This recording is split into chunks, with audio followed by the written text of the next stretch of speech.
तो थिएटर्स के अंदर टाइगर श्रॉफ की एक नई फीचर डिस्टोपियन मूवी रिलीज हुई है जिसका नाम है गणपत पार्ट 1। अब देखो इसे देखने से पहले मेरे जीरो एक्सपेक्टेशन थे, लेकिन उसके बावजूद मूवी इतनी खराब निकलेगी मुझे पता नहीं था। और ऑनेस्टली कुछ लोग कह रहे थे कि मतलब हाँ टीजर अच्छा था, ट्रेलर खराब लगा, लेकिन मुझे ना तो इसका टीजर पसंद आया था और ट्रेलर की तो बात ही छोड़ दो। और आज के इस वीडियो में हम इसी के बारे में बात करने वाले हैं। तो सबसे पहले स्टोरी से शुरू करते हैं। अब देखो इस फिल्म के मेकर्स इसे फ्यूचर डिस्टोपियन मूवी के नाम पर बेच रहे हैं। तो देखो लेकिन इन्हें पता ही नहीं है कि फ्यूचर डिस्टोपियन मूवी के अंदर उसकी स्टोरी के अंदर दिखाना क्या है। मतलब इन्हें फोकस ही नहीं है किसी चीज़ का। मतलब हाँ हमें फ्यूचर डिस्टोपियन के ऊपर फोकस करना है, या फिर जो एक सोसाइटी बनी है अमीर गरीब बीच की दीवार उसके ऊपर फोकस करना है, या फिर मेन कैरेक्टर के ऊपर उसकी लव स्टोरी, उसकी ट्रेनिंग हो गई, या फिर MMA फाइटिंग हो गई, उस किस चीज़ के ऊपर फोकस करना है इन्हें पता ही नहीं है। तो मूवी के अंदर कुछ भी हो रहा है और इस चीज़ का सेंस ही नहीं बन रहा है किसी भी चीज़ का। देखो सबसे पहले मेन कैरेक्टर की बात करें ना, तो टाइगर श्रॉफ के कैरेक्टर के ऊपर तो मतलब मुझे सबसे बड़ी प्रॉब्लम उसकी लैंग्वेज लगी। मतलब हाँ देखो उसके अपन शपुन वाली लैंग्वेज से कोई प्रॉब्लम नहीं है, लेकिन प्रॉब्लम इस बात से है कि उसे ये लैंग्वेज मतलब ठीक ही कहाँ से, या फिर उसके एक लैंग्वेज बोलने का जो एक टोन है वो उससे क्या डिफाइन क्या करता है। मतलब अब देखो मूवी का जो मेन कैरेक्टर होता है उसे बोलने का एक अंदाज होता है, उसे एक टोन होता है जो मूवी के लिए काफ़ी इंपॉर्टेंट होता है। लेकिन अपन जब डरता है तब अपन बहुत मारता है, लेकिन सेंस क्या हो गया इस बात का। मतलब वो बचपन से सिल्वर सिटी में रहता है, ना तो वहाँ पर कोई ऐसी बात करता है, उन लोगों के साथ रहा है, मतलब उनके अंडर पला बड़ा है, तो वहाँ पर कोई ऐसी बात नहीं करता। इवन पूरी मूवी के अंदर जो मतलब मेन कैरेक्टर है उसके अलावा कोई बात ही नहीं करता इस लैंग्वेज में। तो मतलब ये तो बात सबसे पहले समझ नहीं आती। फिर उसके बाद में उसे दिखाना क्या था, सबसे पहले तो उसे मतलब क्या MMA फाइटर दिखाना था, या फिर एक नेगेटिव थोड़ा साइड में दिखाने की कोशिश की वो दिखाना था, या फिर मतलब जो मतलब हाँ उसका जो एक हीरो है वो वाला साइड दिखाना था। इन्हें पता ही नहीं कि मेन कैरेक्टर्स के साथ में करना क्या है। फिर उसके बाद में बात करते हैं जो अमीर वर्सेस गरीब और एक बीच की दीवार है उसके बारे में। अब देखो ये सारी चीज़ें क्यों हुई है, इसका एक सिंपल सा जवाब मूवी के स्टार्टिंग में आपके सामने ड्रॉप किया जाता है। बाकी आप सोच लो, मतलब कि एक परमाणु अटैक हुआ, फिर उसके बाद में मतलब बहुत लोग ऐसे मतलब बहुत लोगों के घर टूटे वगैरह, ये सारी चीज़ें हुई ऐसा बताया जाता है। और ये सारी अमीर लोग अमीर बने, गरीब लोग गरीब बन गए। इसका क्या सेंस हुआ? मतलब कि तुम प्रॉपर कोई रीज़न तो दो, चीज़ें किस तरह से हुई, कितना टाइम लगा, मतलब क्या क्या हुआ, इसके पीछे कौन था। एटलीस्ट तुम मेन विलन के ऊपर फोकस ना करो, लेकिन हाँ उसके लिए किसी ने तो काम किया होगा, ये सारी चीज़ें तुम उसके ऊपर तो फोकस करो। मतलब क्या बस परमाणु अटैक क्या और मतलब इस साइड की बिल्डिंग बच गई और इस साइड की बिल्डिंग सारी तबाह हो गई, ऐसा थोड़ी ना होता है। मतलब कोई तो एक प्रॉपर जस्टिफाई रीजन होना चाहिए ना, लेकिन कुछ भी नहीं बताते, बस परमाणु अटैक हुआ और बाकी सारी चीज़ें आप पर छोड़ देते हैं। फिर उसके बाद में MMA फाइटिंग की स्टोरी के ऊपर आते हैं। अब देखो जैसा कि मैंने कहा मूवी के अंदर कई सारी स्टोरियाँ चलती रहती है जिसका सेंस नहीं बनता। मतलब कि अब MMA फाइटिंग की बात करें ना, मूवी के फर्स्ट हाफ में ना तो टाइगर श्रॉफ के कैरेक्टर को MMA फाइटर बनना था और वो चाहता था, बस वो कहता है कि अपन जब डरता है तो बहुत मारता है, लेकिन पूरी फर्स्ट हाफ के अंदर उसका एक भी एक्शन सीक्वेंस नहीं है, तो उस वजह से हमें उनकी एक्टिंग देखनी पड़ती है।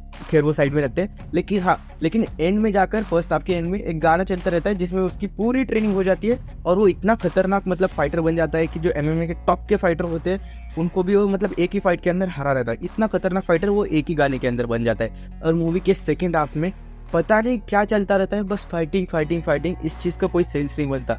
मतलब हर एक फाइटिंग मतलब पूरी खींच के दिखाई जाती है, और उस पूरी फाइट के अंदर टाइगर श्रॉफ का कैरेक्टर कुछ नहीं करता, बस यहाँ से वहाँ कूदते जा रहा है और कुछ नहीं। मतलब कि यार तुम्हारे पास टाइगर श्रॉफ जैसा एक्टर है जो मतलब एक्शन के मामले में सच में काफ़ी अच्छा कर सकता है। बोले ऑडियंस मतलब उसकी एक्टिंग में 19-20 हो गई तो संभाल लेगी उस मामले में, लेकिन एक्शन के मामले में 100 आउट ऑफ 100 डिलीवर कर सकता है, इतना पोटेंशियल तो है उसके अंदर। लेकिन तुम उसके साथ क्या कर रहे हो, यहाँ से वहाँ वहाँ से यहाँ बंदरों की तरह कूदा रहे हो, बस इसके अलावा और कुछ नहीं। मतलब पूरी MMA फाइटिंग के अंदर यही होता है कि यार मतलब कई सारी मूवीज देख के रखी है मतलब जो फाइटिंग के ऊपर बेस्ड है, लेकिन पूरी चीज़ें वो भी उसके अंदर फोकस नहीं करती, कई सारी चीज़ों दिखाती है, लेकिन यहाँ पर बस fighting fighting fighting second half में और कुछ नहीं। और मूवी के एंड में 2 ट्विस्ट निकल के आते हैं, और मतलब मैं तो दाद देता हूँ यार इनकी हिम्मत की। मतलब मूवी इतनी वाहियात रहने के बावजूद भी इन्होंने हिम्मत कैसे की, मतलब वो जो सेकेंड वाला जो लास्ट में ट्विस्ट आता है ना उसे डालने की, मतलब सच में यार। और इसके सेकेंड हाफ के लिए मतलब कहानी वहीं पे अधूरी छोड़ दी जाती है। और मैं तो कह रहा हूँ अगर सच में चाहते हो कि मूवी की बेइज्जती ना हो तो मत ही लाओ सेकेंड हाफ को, मत ही लाओ कह रहा हूँ।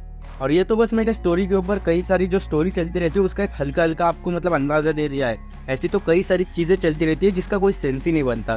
फिर उसके बारे में बात करते हैं इसके VFX के ऊपर। भाई साहब यार इसकी VFX इतने टट्टी VFX थे ना इसके, मतलब इतने खराब यार। मतलब अब हाँ कुछ लोग कहेंगे कि यार इसका बजट जो है 150 या 200 करोड़ के बीच था और एक फ्यूचर डिस्टोपियन मूवी के लिए काफ़ी कम बजट है। अब हाँ मैं उनकी बात मानता हूँ यार, क्या फ्यूचर डिस्टोपियन मूवी के लिए काफ़ी कम बजट है, लेकिन मुझे एक बात बताओ, मूवी का जो फर्स्ट हाफ है उसके अंदर फ्यूचर डिस्टोपियन दिखाया नहीं है, मूवी का जो सेकंड हाफ है उसके अंदर पूरी एमएमए फाइटिंग दिखाई है, और इन्होंने इतना जो मतलब वो बिल्डिंग वगैरह या फिर जो मतलब ड्रोन्स वगैरह ये जो सारे शॉट्स दिखाए हैं वो काफ़ी मतलब कम, मुश्किल से 10 मिनट के भी शॉट्स नहीं होंगे, वो मुश्किल से मैं 10 मिनट कह रहा हूँ, उतने भी शॉट्स नहीं होंगे। तो क्या बाकी के जो सारे हैं मतलब हाँ क्राउड हो गई एमएमए फाइटिंग की या फिर जो पहाड़ वगैरह है वही सारी चीज़ें देखने को मिली है। तो मूवी जो है 150-200 करोड़ के अंदर उतनी सारी चीज़ें काफ़ी अच्छे लेवल पर बन सकती है, और ऐसा नहीं कि मतलब खराब बनेगी या फिर मतलब एडजस्ट करने जैसे नहीं, काफ़ी अच्छी तरीके से बन सकती है 150-200 करोड़ के अंदर ऐसी मूवी, वो भी अच्छे वीएफएक्स के साथ, क्योंकि इन्होंने फ्यूचर डिस्टोपियन तो दिखाया नहीं है। फ्यूचर डिस्टोपियन तो मूवी के अंदर उतना ही था जैसे कि मतलब एक चिप्स के पैकेट के अंदर चिप्स होना, यानी कि ना के बराबर, उतना ही मूवी में फ्यूचर डिस्टोपियन था। तो उस वजह से मुझे लगता है कि 150-200 करोड़ के अंदर इनके वीएफएक्स ऑब्वियसली अच्छे होने ही चाहिए थे। ये कोई बहाना मतलब जो 150-200 करोड़ के अंदर एक फ्यूचर डिस्टोपियन मूवी नहीं बन सकती, ये सब बहाना लगता है मुझे। फिर उसके बाद बात करते हैं ग्रीन स्क्रीन की, मतलब यार इतना खराब यूज कोई कैसे कर सकता है यार, मतलब मैं कहूँगा शर्म करो यार, इसके मतलब शर्म करो कहूँगा। कोई एक यूट्यूबर जो रहता है ना वो भी इससे अच्छे तरीके से यूज़ कर लेगा, जो अपने एक सिंगल पैसे पे अकेला बंदा जो काम करता है ना वो इनसे अच्छा यूज़ कर लेगा। और तुम्हारी तो एक मतलब इतनी बड़ी मूवी बनाने जा रहे हो तुम, कुछ तो मतलब सेंस वाली चीज़ें बनाओ, कुछ तो ऐसे अच्छी चीज़ बनाओ जिसे देखकर एक तो शॉट ऐसे मूवी के अंदर बना दो कि मतलब जिसे देखकर कह सके कि हाँ भाई इसमें मेहनत की है। अब देखो हाँ ये सारी चीज़ों वीएफएक्स हो गई या फिर इतनी सारी चीज़ें भी कई टेक्निकल के बारे में, अब इसमें वीएफएक्स जो आर्टिस्ट होते हैं उनका कोई दोष नहीं है यार एक्चुअल में। जो मूवी के मतलब जो डायरेक्टर हो गए या फिर जो मूवी बनाते हैं उनका विजन ही नहीं था इसके बारे में, उन्हें पता ही नहीं कि मूवी किस दिशा में लेके जानी है, डायरेक्शन ही पता नहीं किसी चीज़ का, तो सारी चीज़ें बस हो ही जा रही है। हाँ इस चीज़ को इस तरीके से बना दो, इस चीज़ की इस तरह से बना दो, तो वीएफएक्स आर्टिस्ट का इसमें कोई दोष नहीं है। वो तो मतलब भले उन्होंने तो बहुत अच्छी मूवीज़ पे भी काम किया होता है, उन्होंने तो खराब मूवीज़ पे भी काम किया होता है, बस फ़र्क है जो मूवीज़ अच्छी बनती है उनका जो विजन होता है डायरेक्टर का वो काफ़ी अच्छा होता है, लेकिन खराब मूवीज़ जो होती है उनके डायरेक्टर के पास विजन ही नहीं होता, तो ये सबसे बड़ी प्रॉब्लम है। और मतलब ग्रीन स्क्रीन का यहाँ पर सच में काफ़ी गंदा इस्तेमाल हुआ है, मैं कहूँगा सच में शर्म करो यार कहूँगा, मतलब उनसे अच्छा तो कोई मतलब एक अनप्रोफेशनल बंदा भी अच्छा बना लेगा मुझे लगता है। फिर अब आते हैं मूवी के सबसे मेन चीज़ पर, एक्शन के ऊपर, क्योंकि टाइगर श्रॉफ जैसा जो एक्टर है एक्शन अच्छी तरीके से कर सकता है, लेकिन उसके बावजूद एक्शन इतना खराब है मूवी का, मतलब देखने की इच्छा ही नहीं होती, मतलब एक्शन जब भी चले, और उसके बावजूद सेकेंड हाफ में जो सारा का सारा एक्शन डाला है ना, मतलब ज़रा भी पसंद नहीं आता। इससे अच्छा जो मतलब कृति सेनन का जो मतलब 5 मिनट का जो एक्शन सीक्वेंस था ना चाइनीज़ रेस्टोरेंट के अंदर, वो काफ़ी अच्छा था। उसके अलावा तो मतलब सब बंदर पूरी चल रही थी पूरी मूवी के अंदर, इसके अलावा मैं कुछ नहीं कहूँगा एक्शन के बारे में।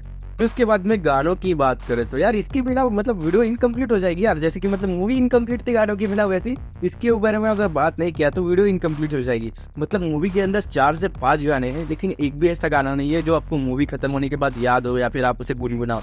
मतलब क्या इन्होंने सारी चीज़ें फिक्स करके रखी थी, एक मेन कैरेक्टर की लव स्टोरी के लिए गाना बना देंगे, एक मेन कैरेक्टर के ट्रेनिंग के लिए गाना बना देंगे, एक उसके डिस्को पार्टी के लिए गाना बना देंगे, और एक इसके मतलब जब उस तरह की फाइटिंग होगी या सारी चीज़ें होगी उससे पहले एक गाना डाल देंगे, बस हो गई मूवी की लेंथ पूरी। और एक जब मूवी के एंड क्रेडिट्स चलते रहेंगे, मूवी खत्म होगी तब गाना चला देंगे। तो ऐसे कुछ 4 से 5 गाने शायद से वैसे उन्होंने डाल रखे, बस इसमें ही कई सारे मतलब मूवी की लेंथ बड़ी हो गई, और क्या चाहिए। और उसमें से एक भी गाना बिल्कुल भी अच्छे नहीं है, और कोई भी गाना ऐसा है ही नहीं कि मतलब हाँ भाई गुनगुनाओ या फिर मतलब उसे बोलने की इच्छा हो, बाद में सुनने की इच्छा हो।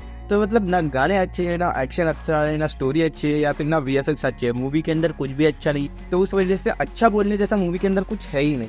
बाकी यार यही थे मेरे गणपत को लेकर कुछ थॉट्स। अगर आपने इस मूवी को देखा है तो आपको कैसे लगे मुझे नीचे कमेंट में जरूर बताना। और हाँ अगर रिकमेंडेशन की बात रही तो मैं कहूँगा मत जाओ, बिल्कुल भी मत जाओ। अगर आपको पैसे बचाने हैं तो उससे अच्छा किसी गरबा के पास लो, वहाँ पर जाके गरबा खेलो, लेकिन इस मूवी को देखने के लिए बिल्कुल भी मत जाना। तो हाँ यार इसी के साथ इस वाले वीडियो में इतना है। अगर आपको वीडियो अच्छा लगे तो वीडियो को लाइक एंड शेयर जरूर कर दो, और साथ ही साथ चैनल को भी सब्सक्राइब जरूर कर लेना। तो भाई मिलते हैं नेक्स्ट वीडियो में, तब तक के लिए गुड बाय।